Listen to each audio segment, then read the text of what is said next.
Hello, everyone. Welcome to today's live broadcast, Getting Started with siRNA, Practical Considerations and Recommendations. I am Judy O'Rourke of LabRoots, and I'll be your moderator for today's event. We are delighted to bring you this educational web seminar presented by LabRoots and sponsored by Dharmacon.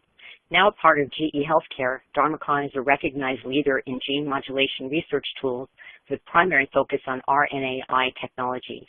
For more information, please visit www.gelifesciences.com/Dharmacon. We have a few important announcements before we begin. This webcast is designed to be interactive, and we encourage you to ask questions during the event. You can submit questions by typing them in the Q&A box, which can be found by clicking on the green Q&A button at the lower left of the presentation window. Click on the Content button to download a PDF version of the slides. We'll try to answer as many questions as we can, and any questions that go unanswered due to time constraints will be responded to via email.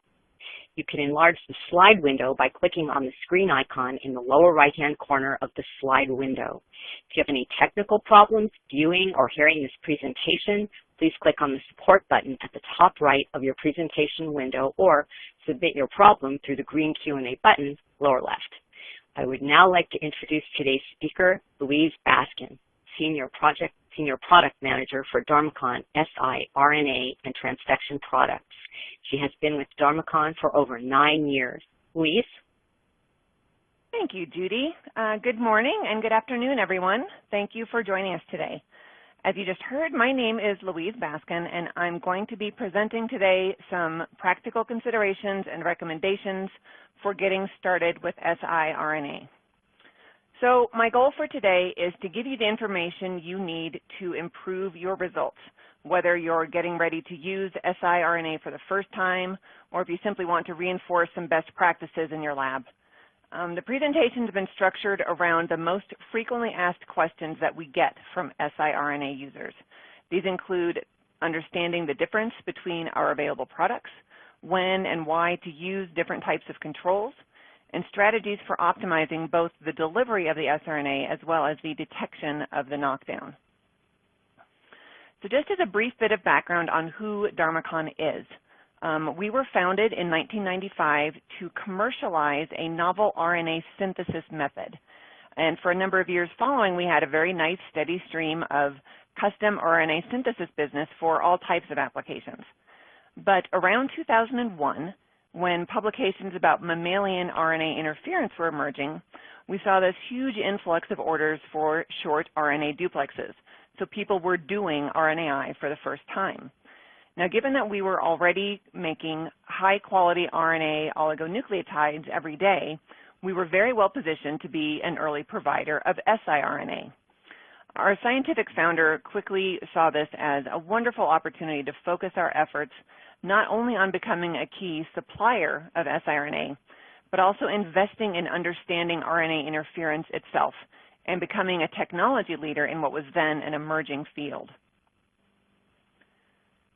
This timeline slide shows how that vision took root and continues to grow today. The early years at Dharmacon had notable landmarks like the first rational design algorithm for siRNA, as well as the first specificity-enhancing chemical modifications, both of which you'll hear more about today. The joining of Open Biosystems in 2008 drove a lot of progress in the area of vector-based gene modulation tools, while the legacy Dharmacon continued to expand the synthetic range of products to things like microRNA reagents, as well as siRNAs to target long non-coding genes. Our newest products are in the rapidly advancing space of gene editing. We have also had some changes to our parent company during these past 12 years. We were first acquired by Fisher Scientific, who later merged with Thermo Electron to become what is today Thermo Fisher Scientific. Then most recently, last year, we were divested and became part of the GE Healthcare family. So the thing to take away from all of that is that even with those changes, we as Dharmacon really didn't ever stray from our foundational basis and focus of excellence in RNAi and gene modulation. Okay, so now you know a bit about who we are. Let's move on to the real topics. This is a very rough overview of what I'll be covering today.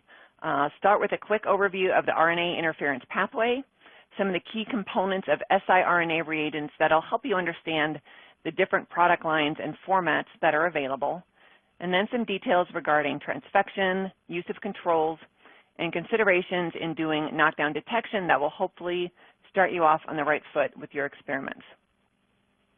All right, so let's start with the pathway. RNA interference, or as I'll call it from now on, RNAi, is a cellular mechanism for regulation of gene expression. Now, the endogenous effector of RNAi is microRNA. So microRNAs are encoded in the genome and transcribed, but not translated. They're part of a broader class known as regulatory RNAs. Cells use microRNAs to regulate key biological functions in growth and development.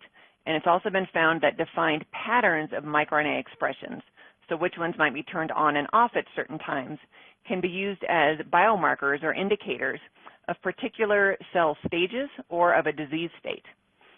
So let's walk through the mechanism with the blue diagram on the left side of the slide. Starting at the top of the figure where you see these gold structures, those will represent the microRNA. So starting at the top, you see microRNA are genes. They are encoded in our genomes. The first transcription product of a microRNA is known as a primary microRNA, or as abbreviated here, pri-microRNA. This transcript then is further processed into what is typically an imperfectly matched hairpin, known as a precursor or pre-microRNA. This pre-microRNA is then exported from the nucleus and processed yet again by a complex known as dicer. The resulting RNA duplex is roughly 19 to 22 bases long, where one strand is known as the mature microRNA. This duplex is then loaded into the RNA-induced silencing complex, or RISC, and that loaded mature strand will then either direct the degradation or translational repression of other messenger RNAs, shown in the diagram in purple, or will induce catalytic mRNA cleavage. So in either case, regardless of that mechanism, the result is knockdown of that target mRNA and therefore that gene's expression. Now, one thing to note before we go on to the next slide is that any single microRNA can target and therefore regulate many different genes. So next we'll look a little closer about how this can happen. So although microRNAs are 19 to 22 nucleotides in length, they do not require full sequence complementarity to their target across the entire length. While they can target and cleave mRNAs that have perfect complementarity, they very commonly will act with imperfect complementarity, typically binding in the 3' untranslated region of a target gene by way of a match to the microRNA's seed region. So the seed region is shown in this diagram in red. It's bases 2 through 8 when counting from the 5' end of the mature strand. This short recognition region is what enables a single microRNA to modulate many genes at a time. However, it's also what impacts our desire to use siRNA to get very specific single target gene knockdown. So as you'll hear later in this section in more detail, these seed region interactions are the primary source of unintended target silencing, or off-targets, in siRNA experiments. So now let's look at how we hijack, for lack of a better word, the endogenous RNAi pathway for targeted gene silencing. There are two primary types of RNAi reagent, shRNA, which stands for short hairpin RNA, or siRNA, which stands for small interfering RNA. Now, they differ in structure and in some capabilities, which we'll talk about next, but this diagram shows where they enter the endogenous RNAi pathway. shRNA is transcribed from a plasmid or from an integrated viral vector and then gets processed much like a microRNA, whereas siRNA is ready-made to enter the RISC complex and doesn't require any additional intracellular processing. So as you can see, either reagent, because they're using the same pathway and each have a seed region, could unintentionally act like a microRNA and cause knockdown of unintended targets. But the goal, obviously, in doing these experiments is just to induce knockdown of only the desired target gene. So I want to give you just a bit more information on the differences between si and shRNA, given that the remainder of the talk will focus on siRNA. Now, either one or the other is not better. The choice really depends on what is going to be a better fit for your experiment. In terms of delivery, both si and shRNA are delivered by way of typical transfection methods, either with a transfection reagent, electroporation or other instrument-based delivery is an option when the cells are difficult to transfect. And shRNA can alternatively be in a lentiviral vector that can then be packaged into lentiviral particles, letting you use transduction to deliver the shRNA. And this is a good option for difficult to transfect cells as well. The lentiviral option also gives you the flexibility to create stable cell lines and have longer duration or inducible knockdown. Now, these methods give a lot of power and flexibility, but they do come with more labor-intensive requirements. siRNA, on the other hand, is really quite easy to use. It arrives essentially ready to go and is very reliable in giving efficient knockdown. Because it's chemically synthesized, we can include chemical modifications that improve function and stability, things you can't do to an shRNA. But the limitation on synthetic siRNA is that the knockdown is transient in nature. Once the silencing is done, it's getting used up. So the assays need to be planned accordingly. And we'll talk more about kind of timing and duration near the end of the presentation. So for now, let's focus on what I'll call part one of the talk. So considerations in selecting an siRNA reagent. The key points that I'll cover here will be the potency or the efficiency of silencing and the specificity of the target gene knockdown. So let's look a bit at the structure and the role of the siRNA. So it is, like microRNA, a double-stranded RNA molecule, typically 21 nucleotides in length, where 19 nucleotides form the core, with 2 nucleotide overhangs on the 3' end of each strand. The 19-base core of the antisense strand is designed to be perfectly complementary to its intended mRNA target. But as we'll see next, not just any 19-mer sequence is appropriate to design a good siRNA. In terms of its role in the cell, siRNA's role is to utilize the RNAi pathway by engaging the risk mechanism, identify, bind, and direct cleavage of the complementary mRNA target. The cleavage, as I said before, leads to degradation of that message, which then, of course, will reduce the intracellular mRNA and protein levels. So this is where we get the knockdown or silencing of that target. Now, the big difference between siRNA and microRNA endogenously is the intended effect. We only want our siRNA to find its intended target and not engage in the more non-specific activity that's driven by the seed region. So we'll come back to the topic of specificity in just a few slides. So let's go back now to some of the early days of siRNA, before we understood anything about microRNAs, and look at how we gained a better understanding of how to design functional siRNAs. So this graph illustrates what we call a gene walk. Now, don't worry about not being able to read the labels on that x-axis. What's important about that axis is really what's beneath it. That long blue line represents an mRNA transcript, and those staggered black lines represent the position of every possible siRNA designed to that target mRNA. So the first siRNA you see there starts at mRNA position 1, the second one starts at position 2, and so on for the entire length of the transcript. So we designed and synthesized these siRNAs and then tested them all to see how well they knock down their target. So the green and yellow and orange bars that you see above each siRNA indicate the percent remaining mRNA. So a short green bar means good knockdown, and the taller dark orange bars are poor knockdown. So what we found interesting about our gene walk data is that in every different gene, there appeared to be some preferential regions of the transcript that made either good or bad target regions. So you can see on the far left side, there's a nice cluster of bad silencers by the tall orange bars. And then a few nucleotides down, you see a nice cluster of green bars, so a good targeting region. But the problem is these regions are very tricky to predict. And so we found that the results were often very different based on the target mRNA itself. But the things that were more interesting were the area that you can see here circled in the dark red. By shifting the design only by one base pair in either direction of a poor silencer resulted in a good silencer. So this indicated that some siRNAs were simply better silencers than others, independent of their target region on their transcript. So these kinds of things were really interesting to us in development of an algorithm to predict siRNA functionality. So data like what we just looked at, that gene walk, as well as data from a lot of other experiments, is what fed into our development of an siRNA design algorithm. The one developed at Dharmacon is called the SMARTselection algorithm. It was the first one published that demonstrated a rational design approach for functional siRNA. This was published back in 2004.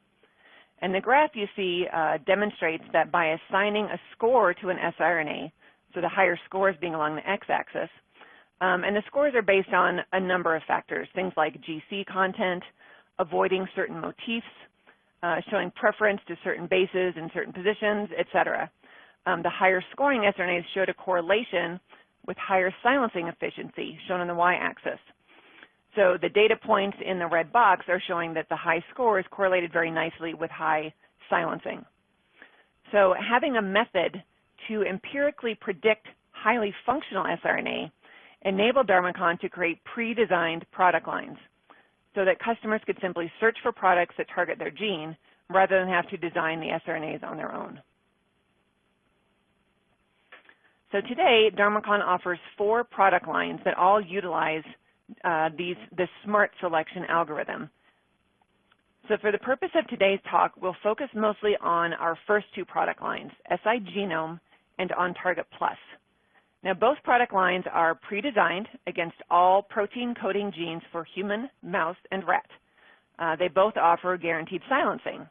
siGenome was our flagship offering, first launched back at the time the rational algorithm was developed. ON-TARGETplus followed in 2006 and additionally utilizes a patented modification pattern that improves the siRNA specificity. And I'll tell you about this in a moment.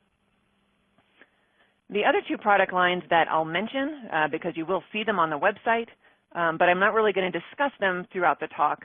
One is LinkCode. This was launched just last year, which is chemically identical to ON-TARGETplus in that it has the specificity enhancing modifications, but it is designed to target human and mouse long non-coding RNA rather than protein coding genes. And then our 4th product line is called Accel siRNA. Now, it's designed for protein coding gene knockdown, but it's entirely unique in that it has a special set of chemical modifications that enable passive delivery into difficult to transfect cells. So the delivery protocol for using Accel is very different than what we'll talk about today in terms of transfection. So if working with difficult to transfect cells is of interest to you, I'd encourage you to review the Accel product information and protocol that you can find on our website. But in looking at siGenome and ON-TARGETplus, a very common question we get is, where should I start?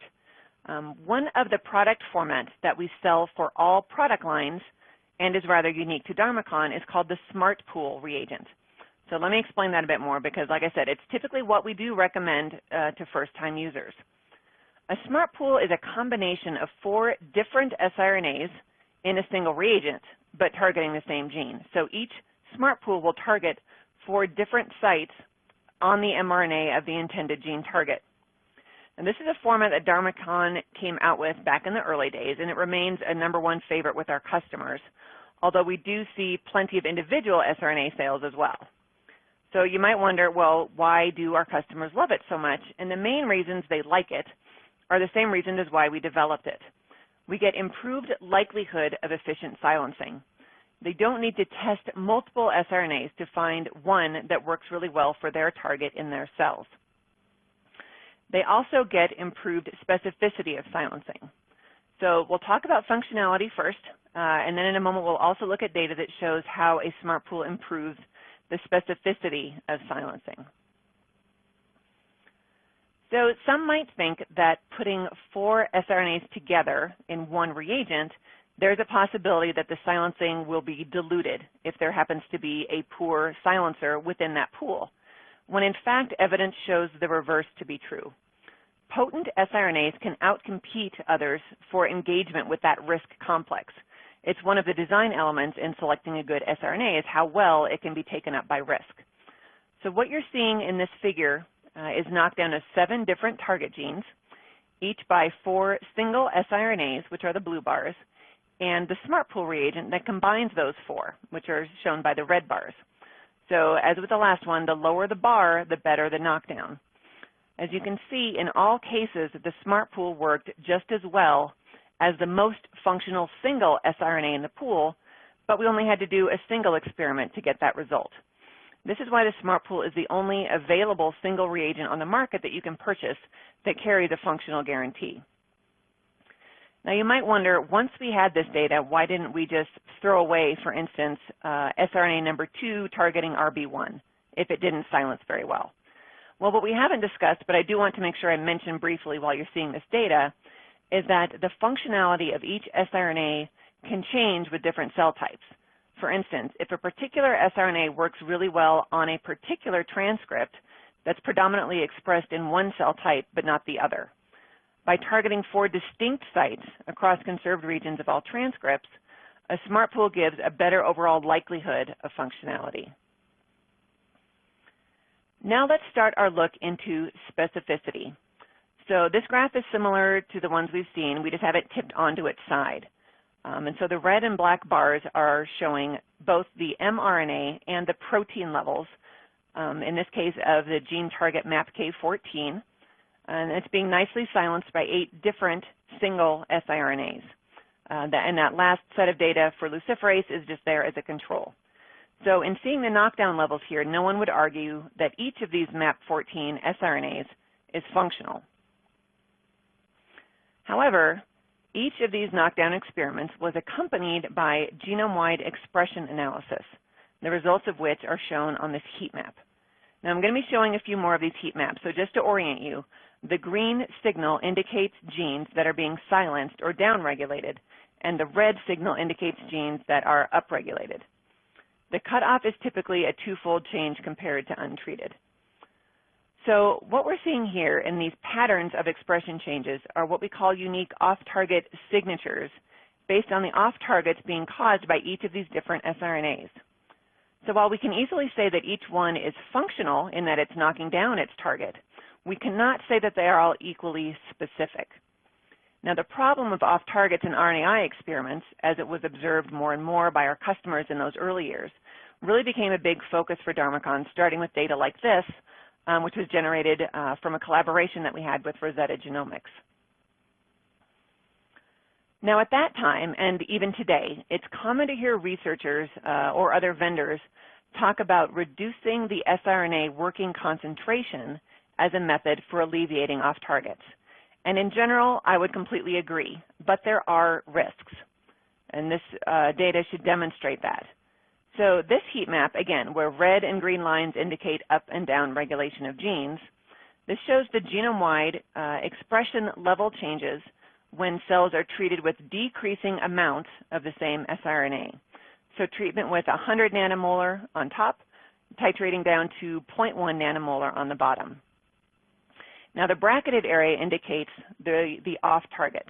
Now you can see, indeed, that the off-targets from the siRNA are reduced by the reduction in the green and red intensity when the siRNA concentration is reduced.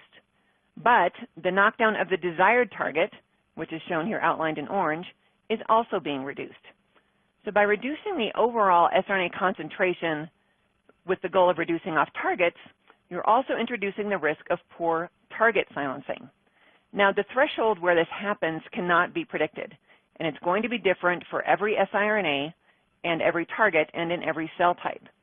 So I'm showing you this not just to make sure that you always use enough siRNA in your experiments, but also to set the stage for evidence for improved specificity or reduced off-targets when using an siRNA pool. Now this heat map, again, where green bars are indicating genes being downregulated, show the knockdown of the desired target across the top and the off-target signatures of 4 siRNAs plus the SMARTpool, which again is the combination of those 4 siRNAs in one reagent. Now you can see that the off-targets of the individuals are not carried over into the SMARTpool. So why is this? Well, in the context of the pool, each of the off-target signatures is only present at 25% of the total concentration. So although each siRNA causes an off-target signature, there's 4 siRNAs per pool, so you only have an effective contribution of each unique off-target signature at 25% of the total. But since each siRNA still contributes to the intended target silencing, 100% of the pool is still directed at the gene of interest. So the target silencing adds up, while the off-targets get diluted in the context of a pool. And here's one more set of data to demonstrate this idea of reduced relative concentration. So rather than showing you individual heat maps this time, I'm showing you a box plot that has aggregated results of data like what we just saw, but this time across 10 different genes. So again, for each gene, we did genome-wide expression analysis for a SMARTpool and for individual siRNAs using the same working concentration. So the total number of off-targets were counted up and then plotted, where the individual siRNAs are in the gray box plot and the SMARTpool is in the dark red. So as you can see in comparing these two boxes, the total number of off-targets were greatly reduced just by pooling. The median number of off-target genes dropped from 58 to 25. But in all cases, target silencing remained very high. We got better than 80% target silencing for every experiment. Now this improvement in specificity is very important to many of our customers. So when you combine guaranteed silencing with this reduction in off-targets, it's one of the reasons that it makes that SMARTpool reagent a pretty popular choice. Okay, I know you probably thought we were done talking about off-targets, but not quite yet. So hopefully you've understood how pooling by reducing effective concentration can also improve specificity. That can't be the only way to manage off-targets, unfortunately. So coming back to the mechanism is the key. If we think back to our pathway, you'll remember that not only can an siRNA induce its target gene silencing, it can also induce off-targets due to its seed region matching up with unintended targets. So again, it's kind of going back to acting like a microRNA, which we don't want. So here's a closer look at what I'm talking about. So remember that siRNA is double-stranded, but only one strand, what we call the antisense strand, is intended and designed to bind and cleave its target. The other strand is just along for the ride because risk entry requires the duplex.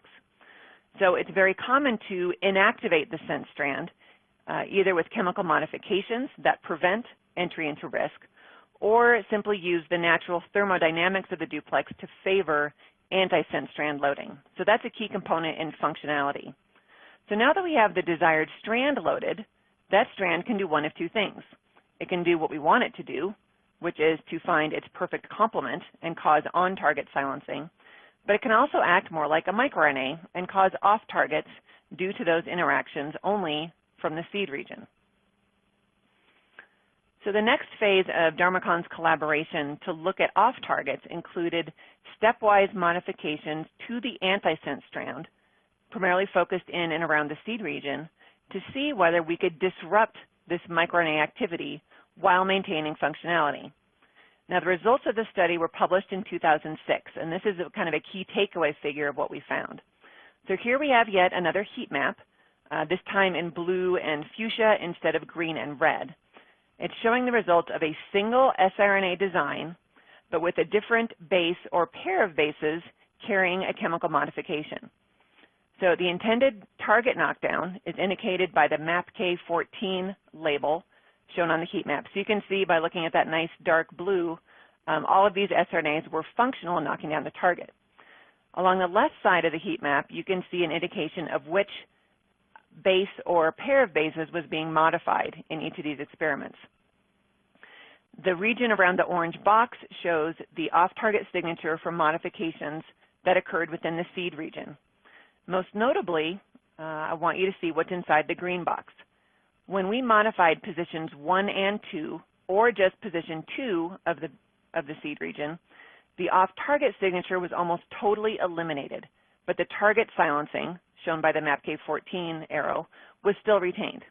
So these findings were published in 2006 and led us to the development of a new siRNA chemical modification pattern. So coming back to our diagram, so we've now found a way to modify that antisense strand seed region to drive the siRNA toward on-target silencing by disrupting the microRNA-like off-targets that are driven by the seed region. Now, this dual-strand modification, which has since been patented, is called ON-TARGETplus. So you'll find all of the siRNAs that we sell under the ON-TARGETplus name carry this modification. So it first inactivates the sense strand and then disrupts microRNA-like interactions from the antisense region to even more greatly reduce off-targets. Now, since these modifications don't inhibit target silencing, we are able to offer the ON-TARGETplus product line with the same functional guarantee as siGenome, but our customers benefit from higher specificity to their target. So just as a point of demonstration of this specificity, let's come back to that box plot data. So here we're seeing the original results with unmodified siRNA and SMARTpool, but we then took those same siRNA designs, using them at the same working concentration, and just added the ON-TARGETplus modifications. And we saw a really significant reduction in off-targets, greater than 5-fold, but again, still maintaining target silencing. So whether you want to work with individual siRNAs or a SMARTpool, adding that ON-TARGETplus modification can really greatly reduce the off-targets in your experiment. So hopefully I've given you something to think about when choosing an siRNA product, some basic understanding of the difference between our two primary product lines and some basis for making a decision.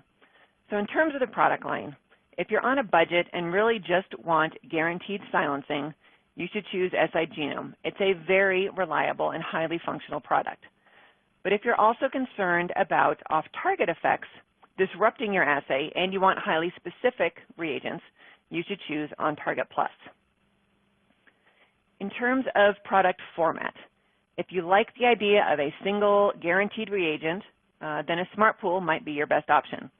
If you prefer having multiple data points to validate your knockdown and its effects, or if you know that your work is going to need to identify a single siRNA that works really well, we'd recommend starting with the set of 4 siRNA. And again, we sell a SMARTpool and a set of 4 for all of our product lines.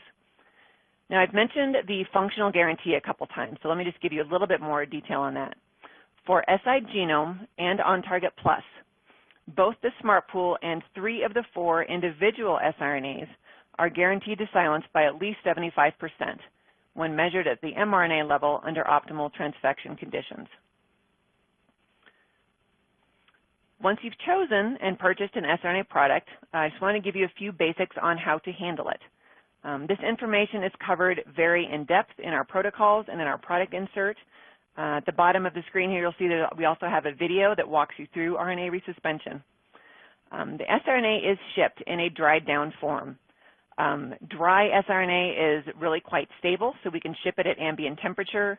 There's no added cost or bother with cold packs or ice. But you do always need to use RNase-free conditions when handling RNA. When you resuspend, you can use either a 1x siRNA buffer. We sell 100 ml bottles of 5x buffer, or we also have the recipe online. You can make your own. Or you can also just use RNase-free water. After resuspending, you should always check the OD to make sure that you got good resuspension and that you're working with the expected concentration. For long-term storage, we do recommend -20 freezers. But short-term, like if you're using the siRNA quite a bit, throughout the week, short-term storage can just be refrigeration. 4 degrees is completely appropriate. And don't worry if you left it out on your bench while you went to lunch. Short periods of time at room temperature should not necessarily harm siRNA. But as with everything, the better the handling, the longer the product will last. Okay, so that first section covered a lot, but I do hope it was useful. So next we'll move into part 2, where I hope to help you understand the best way to get the siRNA into your cells with highest efficiency and with the least amount of toxicity or cell death. The most common method for getting nucleic acids into cells, whether you're talking about plasmid DNA or small RNA is with transfection reagents, the most common of which are lipid-based. So this diagram shows an overview of what happens with transfection. The siRNA, or other nucleic acid payload, is negatively charged, and it will form a complex with the positively charged lipid transfection reagent, which can then be taken up through the cell membrane's lipid bilayer via endocytosis. The siRNA is then released from the endosome, where it's free to go about its business of knocking down genes. Now, while this diagram is very simplified, you need to take into account that each nucleic acid, the membrane of each different cell type, can be very, very different. So if you take nothing else away from this section of the talk, I hope it is the understanding that no single reagent will work well in all cell types and for all applications. So let's look a little bit more about why this might be the case. One of the top considerations in choosing a transfection method or a transfection reagent is, what are you trying to deliver? An siRNA is only 21 base pairs in size, while a DNA plasmid might be 1,000 times larger or more. So the same reagent that delivers a plasmid well is probably not the best choice for an siRNA, or vice versa. So you should really use a transfection reagent that is designed and optimized for your application. The next big consideration is, where are you delivering these cells to? Some cells are very easy to transfect, and they will be happy with nearly any transfection reagent you choose. But not every cell type is amenable to every reagent. You may need to try different reagents when you move to a new cell type. So no matter how carefully you might have selected your siRNA for potency and specificity, it doesn't matter how good that siRNA is if you can't get it into your cells efficiently. So take the time to optimize delivery carefully, and it will absolutely set you up for success in all of your subsequent experiments. So here's our recommendations for siRNA transfection optimization. And so just to be clear, what I mean by that is identifying the conditions where your cell viability is maximized and the siRNA delivery is most efficient. For most transfectable cell types, you should be able to achieve at least 80% viability and at least 80% silencing of a validated siRNA control. So here are the variables to look at for optimization. First is cell density. Now, it might depend on the growth rate of your cells and what you might know your assay time point to be, but typically you can start with 3 or maybe 4 different cell densities. Next is transfection reagent formulation. We recommend starting with DharmaFECT 1 and then moving on to additional formulations, DharmaFECT 2, 3, and 4, if you don't find optimal conditions. I'll talk a little bit more about the DharmaFECTs in the next slide. The amount of transfection reagent you use will have an impact on your results. So you should test anywhere from 3 to 6 different amounts. And then the important part is measuring actually viability and knockdown. So cell viability should be determined with something like cell titer blue or a similar assay.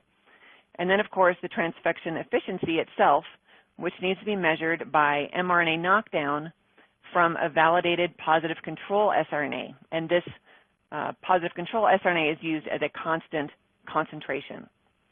Now, you might feel like you already have all of this information from having done DNA plasmid delivery to your cells, but as I mentioned in the prior slide, plasmid transfection conditions will not translate into optimal siRNA delivery conditions. So one quick word about DharmaFECT. These are transfection reagents that I'm most familiar with, so can most easily speak to those resources.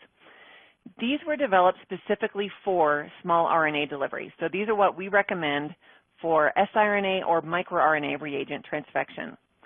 There are 4 formulations available. DharmaFECT 1 is the most broadly applicable, and it has worked well in 80% or more of the cell types that we've optimized in-house.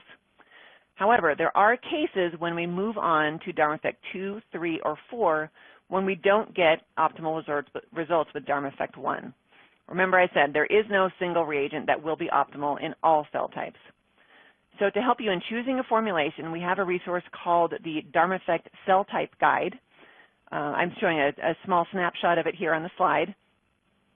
It indicates the recommended formulation, so 1, 2, 3, or 4, for over 30 cell types, and it includes the cell density and the amount of DharmaFECT we used that was optimal, but it does indicate 96 well conditions. So if you're working in a different plate or a dish format, you would need to empirically determine the best cell density and the best amount of reagent to use, but the recommended DharmaFECT formulation itself is not likely to change. Okay, so let's look at what these optimization experiments might look like. So the results I'm showing you were done in 96 well plates. So in terms of the cells per well and the amount of transfection reagent used, keep in mind this is for a smaller reaction size than what you might be using.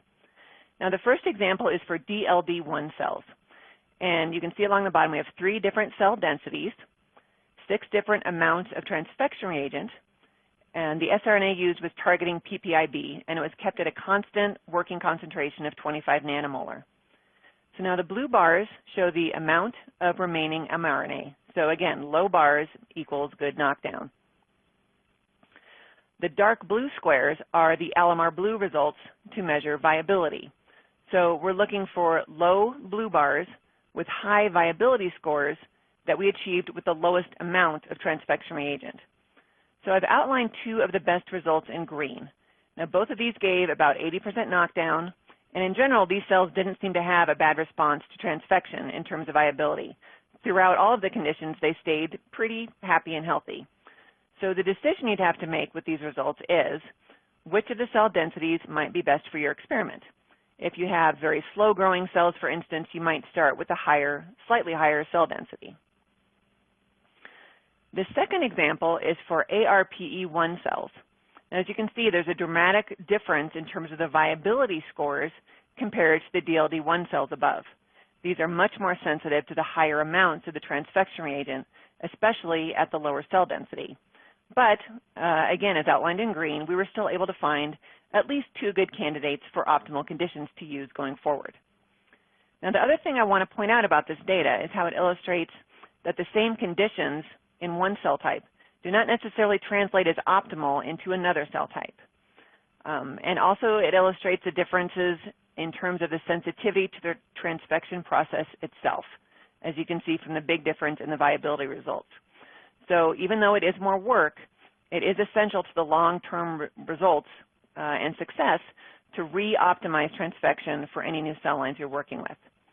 Now, if somehow these results had not indicated a set of conditions that we were comfortable with to use going forward, for instance, if all of the conditions had no better than 50% knockdown, then it would be time to repeat the process with a different transfection reagent. So now that you've optimized your transfection, you can use those conditions for all experiments in that cell type going forward. As I said, a new cell type requires a new round of optimization. Now, one other common pitfall that I want to caution you about. When you're ready to start experiments with your gene-specific siRNA, don't go too low too fast in terms of how much you work with. It might seem like a good idea to conserve your siRNA or if you're worried about off-targets, but why would you start out with potentially too little siRNA to see any results at all? So start with a concentration of around 50 nanomolar and see how good the knockdown is. You can always titrate down to find lower amounts that give good knockdown. It is true that our reagents are very consistently used at 5 to 10 nanomolar, but that may not be true for every target gene in every cell type. So it's better to start higher with initial experiments, and you can always titrate down once knockdown is established. Now you see here in blue, I'm also noting that you should use a positive and negative control with every transfection. So this is a lead-in to my next section. So much like using poor transfection conditions will waste a good siRNA, using no controls is going to waste all of that work you did for optimizing transfection. Now there are more types of controls than what I'm showing here, but these are the primary ones I'll cover today. A positive control is what we just covered in discussing transfection optimization.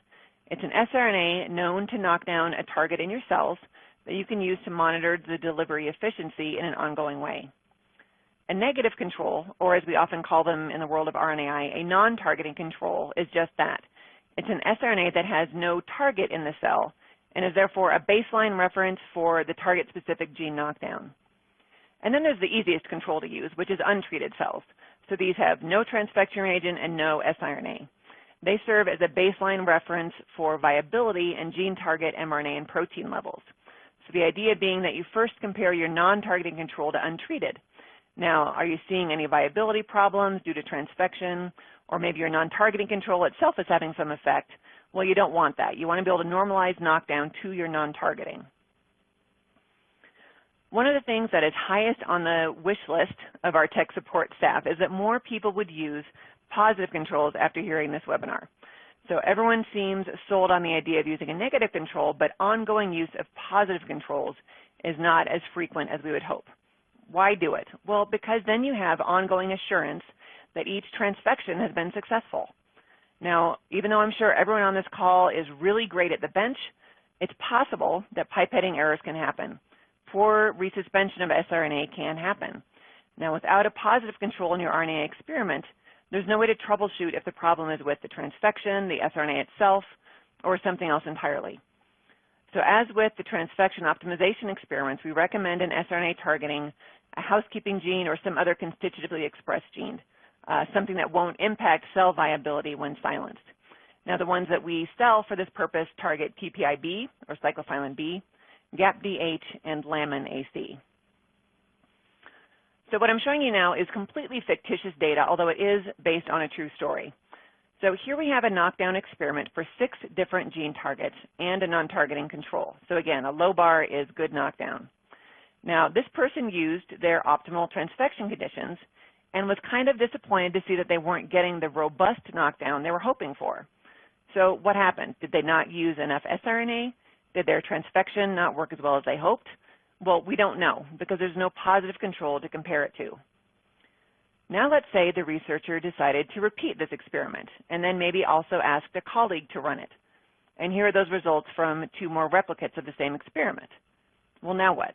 Clearly these siRNAs can give good knockdown, as we saw in experiment number 2, but why is it so inconsistent across experiments? Again, if we had a positive control to better qualify the transfection efficiency, we could do a lot more to help in troubleshooting this experiment. Okay, now a bit about negative controls. Luckily, these are pretty ubiquitous in terms of use. Everyone seems to understand the importance of distinguishing non-specific effects from target gene knockdown. One question we get quite a bit is, why do we offer so many different non-targeting controls? For our part, we have at least 1 pooled and 4 non-targeting siRNA controls per product line. Well, why so many? Because no single siRNA can be completely non-targeting in all cell types. So if you think back to our discussion of siRNA seed regions, well, every non-targeting siRNA has a seed, and it has the potential to act like a microRNA to cause off targets. Now, these off targets might be completely neutral to your experiment, but it is possible they can affect viability, they can affect target gene levels, or they can somehow affect your assay readout. This is why every non-targeting should be compared to an untreated control before using it in all future experiments. So if your cells show some effect from a non-targeting control, either changes in viability or changes in target gene levels, you need to have others to test, and this is why we offer multiple options. Okay, so now we're on to part 3, really the reason why we did parts 1 and 2 in the first place. How can we make sure that all of this work is actually going to lead to results? So I really only have a few slides to go through here because covering all possible detection methods and assays could take days. So let's focus on choosing the right method for what you want to measure and the importance of doing even more optimization. So quite often we get asked, how should I detect my knockdown? And the answer is nearly always, well, what is it you want to learn? Hopefully you are beginning RNAi experiments with the end in mind, but here are some considerations. If you want to quantify the knockdown, that is, if you want to be able to say, I got 85% knockdown in DLD1 cells using the siGenome SMARTpool, then you have to measure at the mRNA level. RNA interference is an mRNA level event, and that is the only way to correctly quantify your silencing. If you simply need to verify that your knockdown worked, that you got protein reduction, or that you got message reduction, then you can measure at the protein or the mRNA level. Now, most researchers have something more interesting in mind. they want to see a biological effect because of this target gene knockdown. And here's where it really opens up to nearly anything. Some people do expression profiling to predict or understand downstream pathways, looking at changes in cell viability or proliferation, looking at responses to a drug or other chemical. You can often use assays that involve a reporter cell line or some other luminescent or colorimetric assay. So one thing to consider in terms of doing these more phenotypic assays, seeing a phenotype does not necessarily verify target knockdown. These assays should always be coupled with verification of knockdown at the mRNA and or the protein level. So again, remember off targets? They can cause false positives in assays. So verifying that there is a knockdown and phenotype correlation is the first step in eliminating off targets as a culprit and verifying that your target gene gave you that meaningful biological result. So here's a quick snapshot of those three methods.